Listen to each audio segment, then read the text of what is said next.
이 땅을 분배하기 전에 분배하는 장면들을 이제 앞으로 이제 유다 지파, 이 각 지파별로 나눠주는 그 땅에 대해서 이제 더 구체적으로 어디서부터 어디까지가 그들의 땅인지 이제 보여주는 것이 이제 시작될 텐데, 그 시작되기 전에 지난주에는 먼저 그 요단 서쪽에 있는 요단 동편에 있는 지금 그 두 개 반 지파를 어떻게 나눴는지에 대해서 이제 얘기했고, 오늘은 이제 어, 먼저 레위 지파가 땅을 받지 못한 것에 대해서 얘기하고, 그리고 총 몇 개 지파가 이제 요단 서편에 가나안 땅을 나눠 갖게 되는지에 대해서 말하고 있죠. 그래서 총 9개 반, 그러니까 10개의 땅이 이제 나눠졌다, 이렇게 말을 합니다. 그런데 보면은 이쪽에가 지금 요단 동쪽에가 3개의 땅이 있고, 여기서 지금 10개의 땅이 있다는 거는 지금 결국에는 13개의 땅이 되는 거잖아요. 그래서 그러면 어떻게 13개가 되느냐? 하나는 므낫세가 반으로 나눠졌으니까 므낫세가 두 개를 갖게 된 거죠. 반반씩. 그러니까 하나는 해결이 됐는데, 레위가 빠졌기 때문에 사실은 그러면 11개가 돼야 되는데 왜 12개인가? 왜냐하면 바로 이 므낫세와 에브라임이라는 이 두 지파는 그 야곱의 12아들이 아니라 요셉의 두 아들이었죠. 그러니까 요셉이 야곱의 아들이었고, 요셉 대신 이 두 아들을 양자 삼은 것처럼 이 야곱이 축복을 했기 때문에 이 두 아들에게 에브람과 므낫세가 이 하나씩 각자 차지하게 돼서 결국에는 총 13개의 땅, 총 12개인데 하나가 나눠져서 13개의 땅의 분배가 이루어진 것입니다. 그래서 이 요단 서쪽은 결국에는 10개의 땅이 9개 반, 그러니까 10개의 땅이 나눠진 거죠. 우리가 이제 그 여호수아서를 막 시작했을 때 갈렙에 대해서 우리가 살펴봤었잖아요. 먼저 오늘 그 레위에 대해서는 우리가 나중에 21장쯤에 좀 더 자세하게 나오니까 그때 들여다보기로 하고, 오늘 이 중요한 인물은 아무래도 갈렙이겠죠. 이 산지를 내게 주소서 하는 찬양도 있고 되게 유명한 그 장면입니다. 그래서 우리가 전에도 이 갈렙이 얼마나 멋진 인물이었는가에 대해서 우리가 여호수아를 막 시작했을 때 같이 들여다봤었죠. 그때가 우리가 35과에서 했었는데 정말 까마득하게 느껴지는 것 같아요. 물론 지금 벌써 이제 이게 22강째니까 꽤 오래 하긴 했는데, 그래도 그 35과를 생각하면은 정말 한 6개월 정도 전에 막 그곳에 우리가 그쪽에서 만나지 않았나. 이제 2달 됐는데 굉장히 오래된 일처럼 느껴집니다.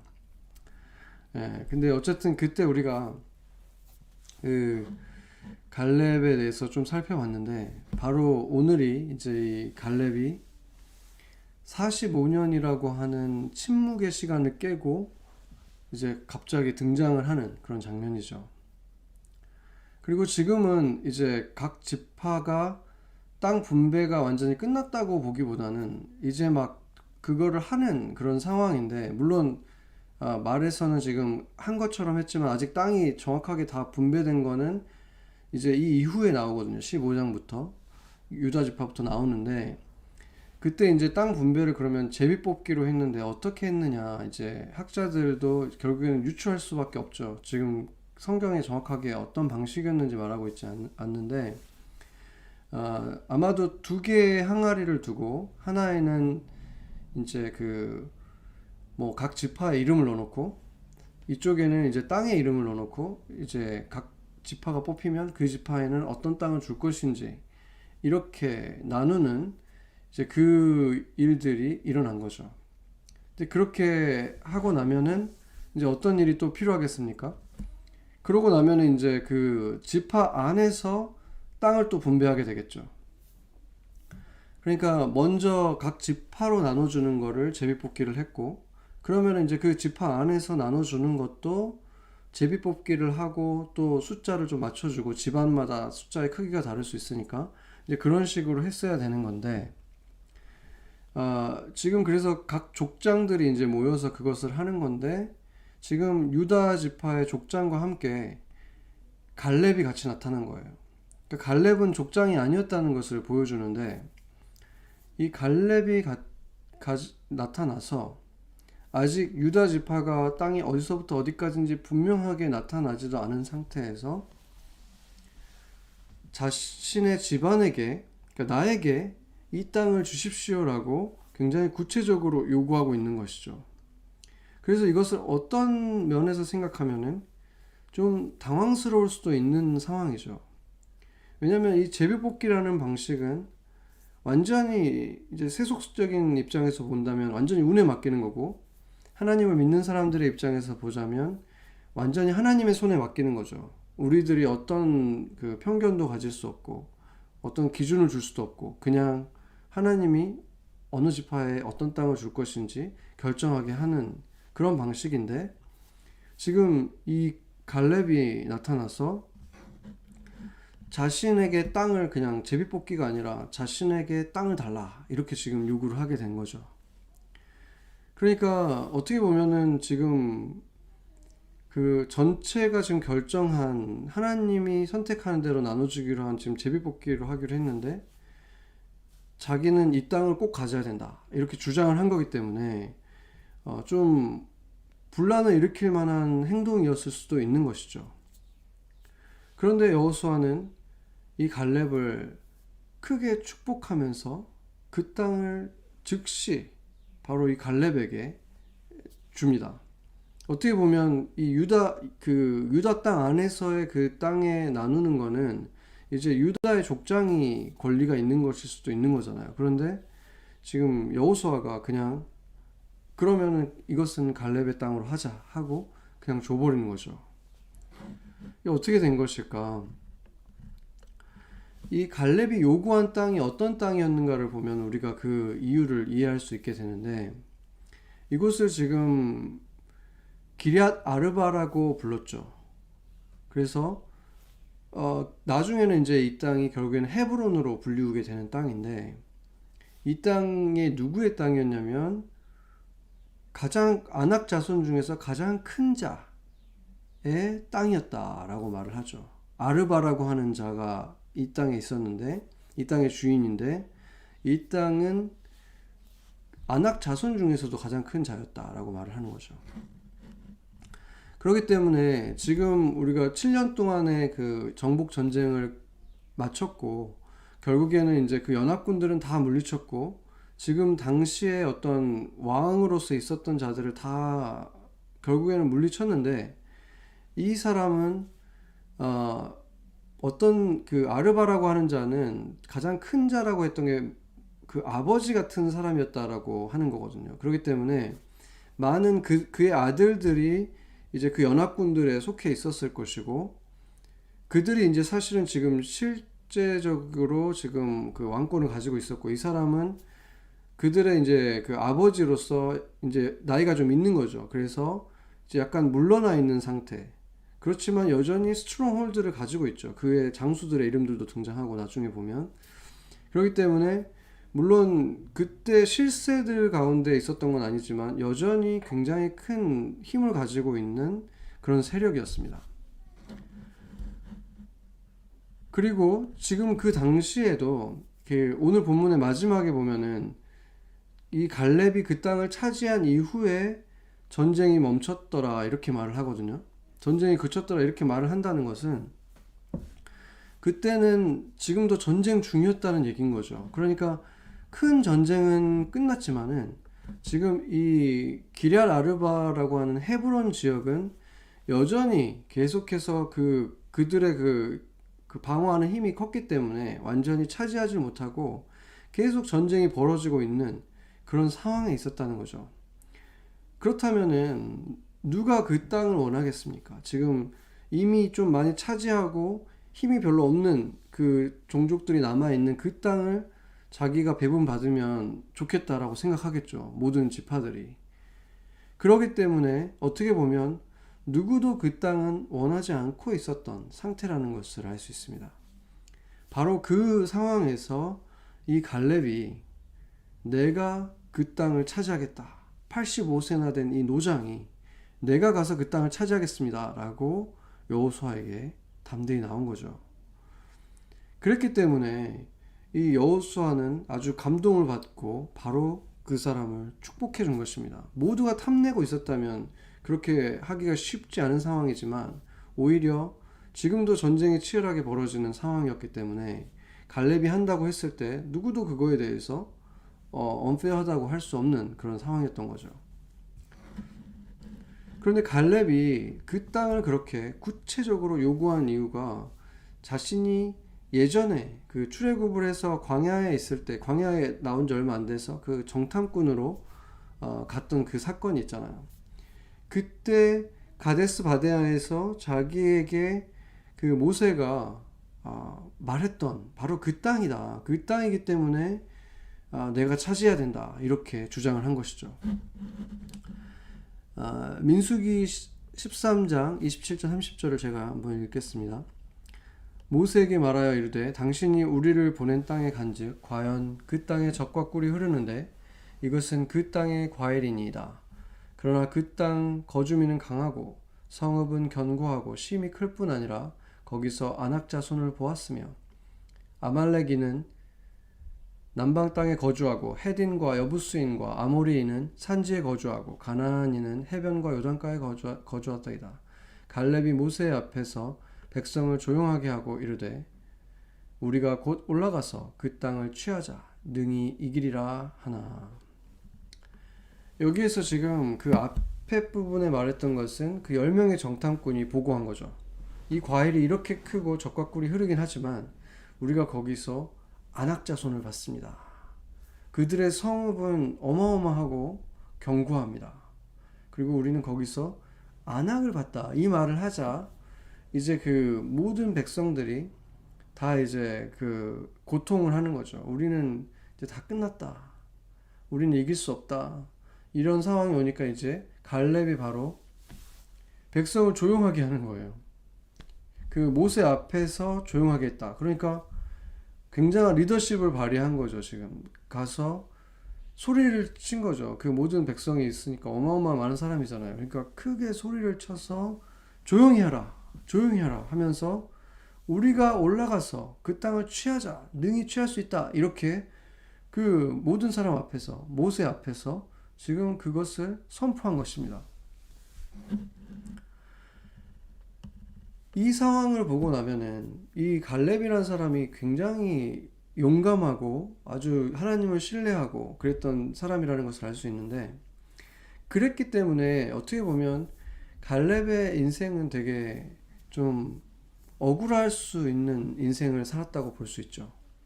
왜냐하면 지금 갈렙은 40년간 광야에서 헤맬 필요가 없는 믿음을 이미 가지고 있었잖아요. 갈렙 같은 다른 사람들이 갈렙의 얘기를 다 들어줬다면 이렇게 그 40년이라는 시간을 그렇게 광야에서 고생할 필요가 없었던 거죠. 근데 다른 사람들이 결국에는 그 믿음이 없었기 때문에 갈렙까지 덩달아서 그 고생을 하게 된 거죠. 그리고 그 이후에도 보면은 이 갈렙은 특별히 어떤 리더십의 역할을 갖고 있지도 않죠. 그러니까 그냥 묵묵히 아주 조용하게 그 45년이라는 시간을 그냥 철저하게 순종하면서 지나게 되는 거죠. 심지어 그 40년의 시간 때는 모세가 있었으니까 그 모세라는 굉장히 큰 인물이 있었고 나머지는 다 그의 그냥 수종자 같은 거였으니까 괜찮았는데 그 이후에는 여호수아가 이제 그 리더가 됐잖아요. 그리고 나서 각 지파별로 어떤 그 리더들을 장로들을 뽑았는데 물론 갈렙도 어른 중에 하나였으니까 뭔가 어떤 그 역할이 있긴 했겠지만 그 실제적인 정복 전쟁에서 족장은 아니었다는 거예요. 그러니까 그 족장이 결국에는 갈렙보다 최소한 20살도 어린 아주 어린 그 리더가 그 유다 지파의 족장이었는데 그 족장을 그냥 묵묵히 따르면서 그 45년을 있었다는 거죠. 족장을 따르면서부터는 이제 7년을 또 있었던 거고 그렇게 갈렙은 45년이라는 시간 동안 아주 가려져 있는 삶, 전혀 나타나지 않는 그런 삶을 살았던 거죠. 어떻게 보면은 이 유다 지파에서 그는 유다 지파 소속이었고 또 그 10명의 그 정탐꾼들이 다 겁에 질려서 그런 두려움 속에서 그런 보고를 했을 때 가장 먼저 나서서 조용히 시키고 모세 앞에서까지 나서가지고 우리가 차지하러 가자 이렇게 외칠 수 있을 정도의 모습을 보면 그가 얼만큼 아, 리더십을 가지고 있었던 사람인지를 알 수 있죠. 그러니까 그가 굉장한 어떤 리더십을 가지고 있었던 사람, 용감했고 하나님을 신뢰했고 그랬던 사람이라는 것을 알 수 있는데 어떤 이유인지는 알 수 없지만 그 하나님께서는 이 갈렙이 아니라 여호수아를 세우셨죠. 그리고 갈렙은 그 이후로 45년 동안은 이 여호수아서에서 이 역사서에 나타나고 있지 않습니다. 우리가 지금까지 본 어마어마한 그 대장정 속에서 갈렙의 이름이 등장하지 않죠. 그리고 이제 그 여호수아가 이제 기력이 쇠해서 이제 나이는 비슷했지만 굉장히 기력이 쇠한 상태에서 이제 땅을 나눠주는 그 상황 속에서 기력이 전혀 쇠하지 않은 상태로 이 갈렙이 나타났는데 그가 나타난 이유가 뭐 이제 여호수아가 이제 기력이 쇠했으니까 자신이 이제 뭔가 리더가 돼 보려고 한 게 전혀 아니었죠.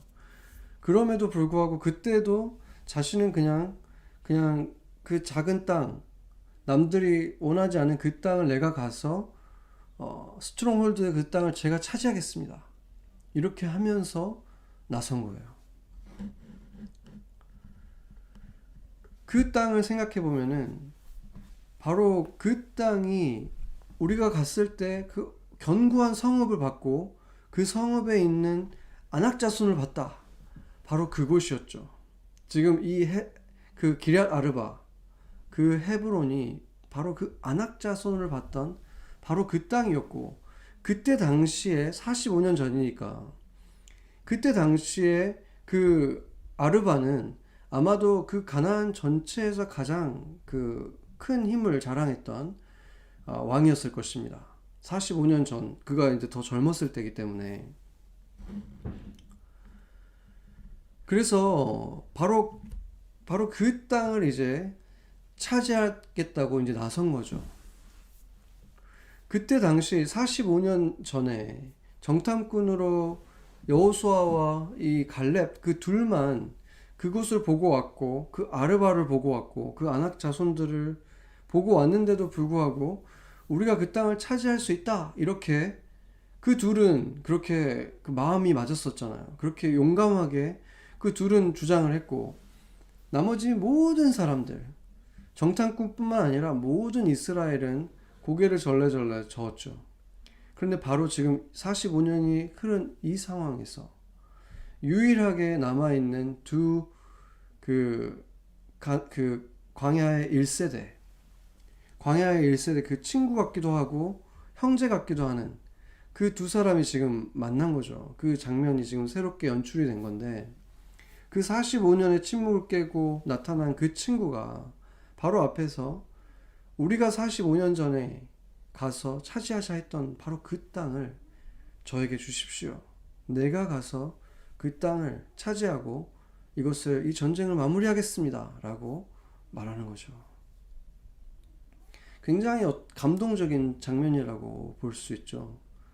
45년 만에 일어난 이 굉장히 서사적인 장면입니다.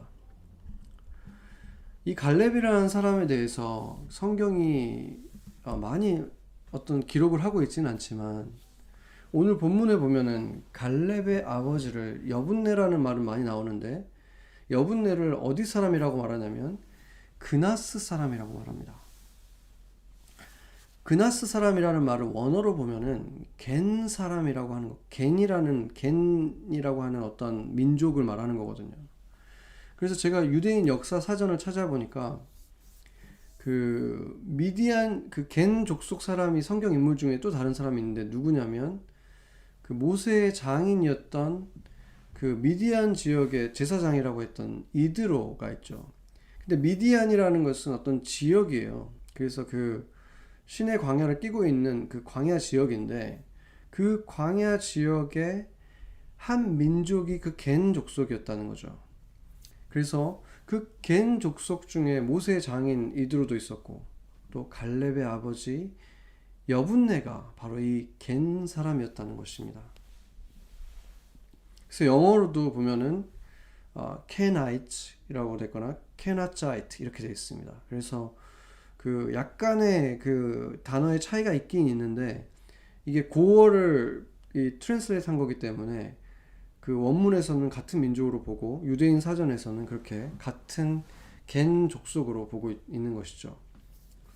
그래서 그들은 이제 그 가인의 후예들로 보고 있습니다. 물론 중간에 막 섞여 있긴 하지만 결국에는 올라가 보면 그 아벨의 형이었던 그 가인의 그 후예들의 하나였던 거죠. 그렇다면은 어떻게 갈렙이 유다의 지파일 수가 있을까? 이 아버지가 이 겐 족속의 사람 이방인이었는데, 그런데 성경이 갈렙이 겐 사람이라고 한 게 아니라 그의 아버지 여분네가 겐 사람이라고 했다는 것을 보면, 갈렙은 분명히 유다 지파였고, 그렇기 때문에 그것을 종합해 보면 유일한 가능성은 한 가지밖에 없죠. 그 갈렙의 어머니가 유다 지파의 사람이었다는 거죠. 그러니까 여분네라고 하는 이 겐 사람이 아마 이집트에 살았겠죠. 그래서 그 애굽에 있을 때 그 유다의 여인이었던 갈렙의 어머니를 만나서 결혼을 했고, 그렇게 해서 태어난 아이가 이 갈렙이라는 거죠. 그래서 이 갈렙이 결국에는 이 그 두 민족이 섞인 혼혈 그 아이였다는 것을 알 수 있습니다. 그리고 그 갈렙의 형제 이름이 또 등장하는데, 그 형제 이름이 또 똑같이 그 지역의 사람이라고 나오고 있어요. 그나스라고 돼 있어요. 그 형의 이름이 형인지 동생인지는 알 수 없는데, 그렇기 때문에 그 아버지는 결국에는 그 그나스라고 하는 겐 지역을 결국에는 계속해서 기억하는 사람이었고, 그 이름을 그 아이들에게까지 준 사람이라는 거죠. 그래서 그 이방의 혈통이고, 그런 어떤 그 민족의 어떤 정체성을 완전히 없앤 게 아니라 가지고 있었던 그 아버지의 밑에서 자랐던 이 갈렙이라면, 당시에 그 지금도 마찬가지지만 그 핏줄을 굉장히 중요시 여기는 이 이스라엘 사람들의 사회 속에서 보면, 이 갈렙은 충분히 어떤 열등감을 느낄 만한 어떤 그런 조건을 가지고 있었지만, 갈렙의 삶을 보면 가장 우수한 그 당시에 이제 그 족장이 될 만큼의 유력한 젊은 리더들만을 뽑아서 정탐꾼을 보냈거든요. 45년 전에. 근데 그때 다른 지파도 아니고 이 유다 지파의 정탐꾼 그 한 명을 뽑는 것에서 이 갈렙이 뽑혔다는 것은, 그가 굉장히 그 용감하고 리더십이 있고 조금도 빠짐이 없는 그 아주 그 의로운 그런 젊은이였다는 것을 볼 수 있죠.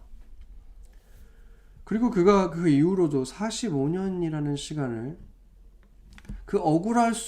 충분히 억울할 수 있는 상황이고, 자신도 뭔가 권리를 주장할 수도 있는 상황에서 정말 한마디도 등장하지 않고 45년 동안 아무런 어떤 분란을 일으키지 않고 이 때가 차기까지 완벽하게 순종하면서 기다렸다는 것을 생각해 보면, 그는 그런 것으로 인해서 억울해하거나 어떤 열등감을 느꼈거나 그런 것이 아니라 평안한 마음 가운데 묵묵하게 자신의 맡겨진 작은 일이라도 맡겨진 것에 소임을 다하면서 지금까지 있었다는 것을 보여주는 것이죠. 그것이 어떻게 가능했을까? 많은 이야기들이, 우리가 보는 많은 드라마나 뭐 영화나 이런 이야기들이 바로 이런 갈렙 같은 사람과 여호수아 같은 사람이 갈등을 일으켜서, 아니면 이 갈렙 같은 사람이 모세에게, 이 같은 사람에게 어떤 대항에서 어떤 문제가 일어나는 게 역사 속에서도 영화 속에서도 굉장히 많이 일어나잖아요. 그런데 이 갈렙은 그런 것이 전혀 없이 완벽하게 이렇게 순종하면서 이 시간을 기다려왔다는 것이 너무 놀라운 거죠. 그것이 가능했던 이유는 갈렙이 하나님을 온전히 신뢰하면서 따랐던 사람이기 때문에 가능했던 거예요. 그러니까 어떤 상황이나 이런 것을 보는 게 아니라 하나님을 신뢰하면서 있었기 때문에 가능한 거죠. 민수기 14장 24절, 그러니까 그 정탐꾼 사건 직후에 하나님께서 이렇게 말을 했습니다. 그러나 내 종 갈렙은 그 마음이 그들과 달라서 나를 온전히 따랐은즉 그가 갔던 땅으로 내가 그를 인도하여 드리리니 그의 자손이 그 땅을 차지하리라. 아멘. 여기서는 심지어 여호수아 이름은 등장하지도 않죠. 그냥 지금 그 말을 잘 들어줬던 그 사람이 있는데 그건 내 종 갈렙이다. 지금 모세에게 얘기한 건데 이렇게 얘기한 거예요. 그러니까 하나님이 갈렙을 얼마나 신뢰했는가에 대해서 보여주는 장면이죠. 그가 나를 온전히 따랐다. 그리고 하나님께서 약속하시죠. 그의 자손이 그 땅을 차지할 것이다. 그 땅을 차지할 거라는 그 약속을 하나님이 이미 45년 전에 하신 거죠. 그리고 이제 갈렙에게 그 땅을 주기로 약속한 이후에 유다 지파가 땅을 받게 됐는데 그 땅이 어디서부터 어디까지인지 이제 15장에 나타나는데 그 안에 바로 이 헤브론이 포함되어 있습니다. 만약에 그 유다의 지금 갈렙은 45년 동안 이 땅을 받아야 된다고 생각하고 있었죠. 그리고 그 기회가 오면 하나님이 분명히 나에게 이것을 클레임하라는 마음을, 그 믿음을 부어주셨는데, 만약에 그래서 지금 주장을 해서 그 땅을 받기로까지 했는데, 만약에 유다가 그 제비뽑기를 했는데 그것이 포함 안 된 땅을 유다가 차지하게 된다면 얼마나 이상한 상황이 벌어지겠습니까? 유다 땅은 딴 데 있고 갈렙은 유다 지파 아닌데 그 집안만 다른 지파 안에 들어갈 수는 없는 거잖아요. 그러니까 이 사실을 통해서 보여주는 것은 하나님의 약속이 성취되고 있다라는 거죠.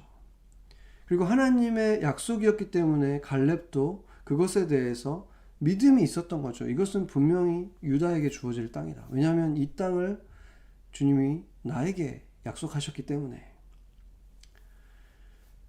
그리고 이것은 또 하나 중요한 사실을 말해주는데, 땅을 분배하는 이 제비뽑기를 하는 이 모든 상황은 결국에는 우연처럼 보이지만 하나님께서 완벽하게 주관하고 계셨다는 것을 보여주는 것입니다.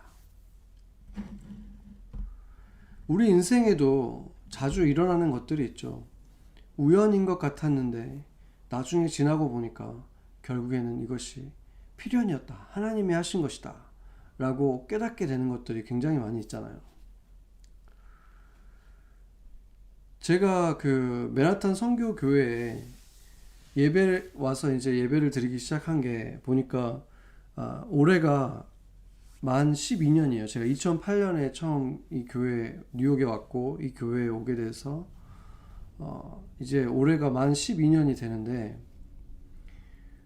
그러고 보면은 진짜 몇 차례 어디 지금 뉴욕에 없을 때 제가 저는 정말 손에 꼽는 몇 번의 주일을 빼면은 바로 이 맨하탄 선교 교회에서 지난 12년간 한 번도 빠짐없이 정말 그 손에 꼽는, 제가 뉴욕에 없을 때만 빼고는 계속해서 예배를 드려왔는데, 이렇게 언젠가 교회가 열리지 못하고 온라인으로만 예배를 드릴 수 있는 날이 올 것이다. 그것도 뭐 한두 번 빠지는 게 아니라 이렇게 2달이나 지속될 수 있을 거라고는 정말 꿈에도 생각을 못했었죠. 이런 상황에서 주님이 우리에게 뭘 말씀하시려고 하는 것일까?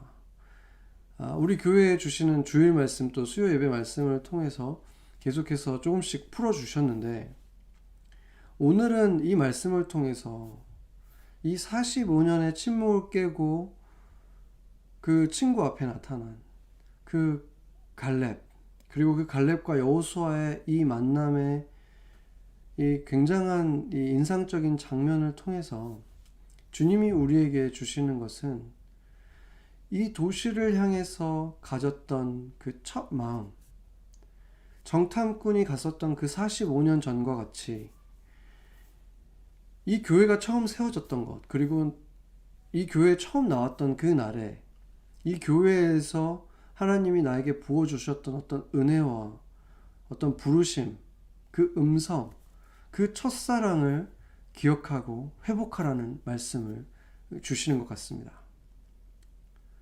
제 이야기를 잠깐 드리자면은 한 정확하게 기억은 안 나는데 지금으로부터 거의 한 7년 정도 전쯤인 것 같아요. 그때 이제 수요 예배 때였는데 70가 PS199이라고 하는 이제 그때는 70가에 있는 초등학교를 빌려서 했죠. 그래서 수요 예배는 그 강당이 아니라 우리가 카페테리아를 해서 예배를 드렸어요.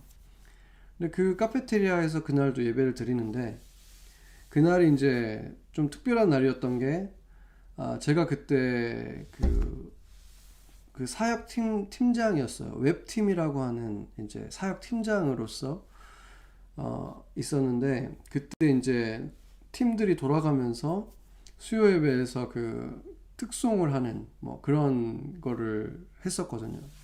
그래서 제가 저희 웹팀 지체들과 함께 특송을 했었어요.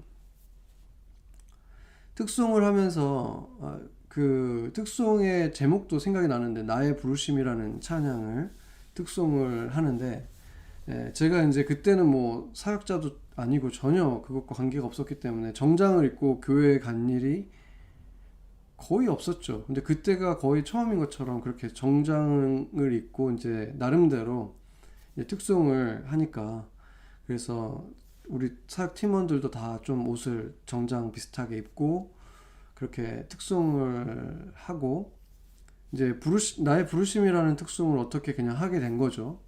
어떤 특별한 어떤 의미를 가지고 하려고 했던 건 아닌데 제가 좋아했던 찬양이라서 그냥 그렇게 했는데 그날 이제 말씀을 듣고 기도회를 하잖아요. 수요일이니까. 기도회를 하는데 그날 제가 어마어마한 어떤 그 성령의 임재를 느꼈어요. 그러면서 제 가슴에 뜨겁게 부어주시는 그 성령님의 음성을 듣게 됩니다. 그 음성이 뭐였냐면 내가 너를 이 도시의 영적인 리더로 세우겠다. 순종하겠느냐. 이것을 계속해서 저한테 어떤 이미지와 함께 보여주시는 거예요.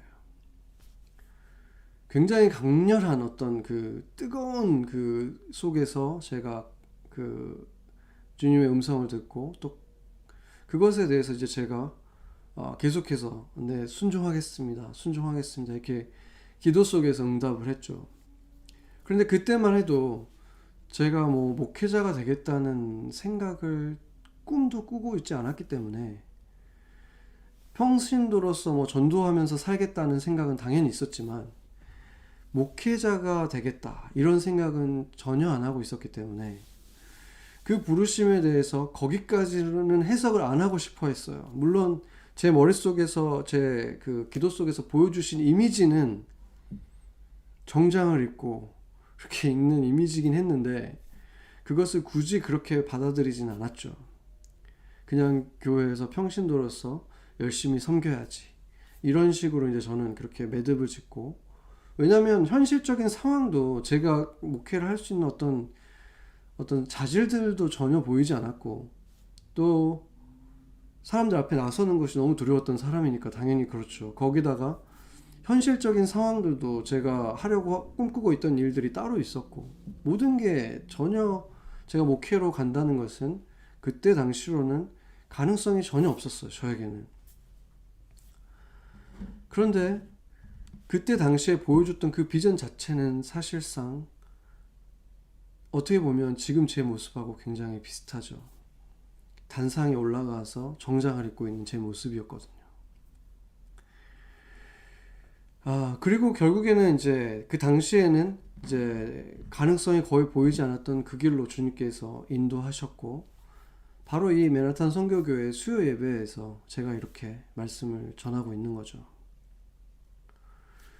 그 음성 이후로도 이제 뭐 그 아무것도 일어나지 않는 그 수년 동안의 세월이 있었죠. 그리고 그러다가 이제 갑작스럽게 어떤 어려움도 찾아오고, 또 어려움이 기회가 되기도 하고, 그러면서 하나님이 인도하시는 것이 분명해질 때, 또 어떨 때는 내가 주님이 그때 보여주셨던 그 몇 년 전에 보여주셨던 그 길이 이것인가 하면서 믿음의 걸음을 걷고, 그렇게 순종의 걸음을 옮겨갔을 때 결국에는 지금도 생생한 그날의 그 약속이 실제가 되어 가다가 이렇게 실제가 된 것이죠. 그 이후의 걸음이 뭐 다 순탄했던 것은 아니지만, 결국에 그 방향은 점점 더 선명해지면서 이렇게 집중되다가 결국에는 제가 여기까지 오게 된 것이죠. 그래서 제가 경험한 것으로 보면, 하나님이 주시는 땅은 뭔가 누군가한테 말하기도 좀 그럴 만큼 굉장히 뭔가 밑도 끝도 없는데 가능하게 느껴져요. 뭔가 이상하게도 그게 가능할 것 같은 느낌이 동시에 있어요. 그러니까 눈을 뜨고 현실을 보면은 아닌데, 내 마음 안에 그게 왠지 일어날 것 같은 그 느낌이 있는 거예요, 동시에. 그래서 다른 사람들에게 그거에 대해서 이렇게 쉽게 꺼내놓을 수가 없죠. 그때 그런 꿈이 있었다고 그때 주변에 있는 사람들에게, 많은 분들한테 전혀 얘기하지 않았죠. 나중에 몇몇 분들한테 얘기한 분들이 있고, 뭐 제 아내한테는 그때도 얘기를 하긴 했지만, 결국에는 그런데도 그렇게 하나님이 주신 것은 때가 차고 나면은 담대한 걸음을 옮길 수 있게 된다는 것입니다. 그리고 오늘 본문뿐만이 아니라 이 여호수아서 전체를 통해서 우리에게 처음부터 주셨던 말씀이 있죠. 이제는 땅을 차지하라, 이 말씀을 주시는 것입니다. 제가 이제 12년 동안 이 맨하탄 선교교회에 있으면서 보면은 인구 변화가 굉장히 많이 있었죠. 뭐 숫자도 변화가 있고, 그 사람들의 특성도 많은 변화가 있고, 뭐 저나 지금 몇몇 간사님들, 그리고 또 몇몇 지체들은 그때 2008년에도 있었고 지금도 있는 분들이 있죠. 그분들도 삶에 많은 변화들도 있었을 거예요. 그때는 대부분 다 유학생들이 많았고, 지금은 유학생이 거의 없죠. 그리고 지금은 물론 이제 코로나 때문에 당분간 지금 일을 못하는 상황에 있는 분들이 많기는 하지만, 대부분 다 사회인들이라는 거죠, 지금은. 그러니까 그게 무엇을 말해주냐면, 어떤 직장이냐, 뭐 그게 가정에서 뭐 부모가 돼 있느냐, 이 모든 걸 떠나서 그 유학생으로 있던 사람이 이곳에서 어떤 사회인으로서 살아간다는 것은 중요한 차이를 말해주는 거예요. 이제는 훈련생이 아니라 실전에 나가 있다, 이렇게 말하는 거죠. 어떤 학생이라든지 인턴이라든지 이런 훈련생의 딱지가 떨어져서 어떤 곳에서든 누군가에든 어떤 책임을 지고 영향력을 끼쳐야 되는 자리에 지금 가 있다는 것입니다. 그래서 우리 중에는 이제 하나님이 주시는 땅을 그 전에는 몰랐다가 깨닫기 시작하면서 그 땅이 분배를 받는, 그런 차지해야 될 땅이 어떤 곳인가를 깨닫기 시작하는 사람들도 있을 것이고, 또 다른 사람들은 이제 때가 찼으니 그 땅을 달라고 갈렙처럼 클레임해야 되는 시기가 찾아온 분들도 있을 것입니다. 45년이 지났는데 그 지난 후에라도 이 산지를 내게 주소서, 이렇게 적극적으로 하나님께서 갈렙처럼 나오기를 원하는 분들도 있을 것입니다. 여러분을 향한 하나님의 계획은 아주 구체적으로 세워져 있습니다. 주님께서 여러분에게 주고 싶은 그 땅들이 있습니다. 여러분이 지금 깨닫기 시작한 내가 분배받은 땅은 이것이구나 깨달아지기 시작한 땅은 어디입니까? 아니면 아주 오래전에 하나님께서 나에게 가슴에 부어준 소망인데 그 소망이 생각날 때마다 바로 그때처럼 아주 생생하게 느껴지는 그 소망은 무엇입니까? 그 기대로 때가 차기를 기다릴 때 45년이라는 시간은 끝없이 긴 것 같고 세상이 보기에는 2인자도 되지 못한 채로 아주 가려진 시간 같지만 하나님을 신뢰하는 사람에게는 그 시간은 45일처럼 지나가는 시간이죠. 주님께서 그 걸음 하나하나를 인도해 주시고 또 그 걸음이 닿을 곳을 먼저 길을 닦아 주시는 그러한 기적 같은 시간이 되어서 살아가기 때문에 그 시간은 설렘과 기대감이 가득한 여행 같은 시간이기 때문에 45일처럼 지나간 시간이 된 것입니다. 45년 전에 들었던 그 일, 있었던 그 일을 오늘 여호수아 앞에서 그리고 그 족장들 앞에서 말할 때 그 갈렙의 용기와 당당함 그리고 마치 어제 들은 얘기를 하는 것처럼 하는 그의 모습에서 그것이 나타나는 것입니다. 그는 그렇게 45년을 가리워진 삶을 산 것이 아니라 사람들 눈에는 보이지 않았지만 누구보다도 주님과 가까이에서 열심히 전진하는 삶을 살아온 것입니다. 그리고 결국 때가 찼을 때 다른 땅이 아니라 바로 그 땅, 헤브론 땅을 차지하고 만 것입니다. 같이 기도하시겠습니다.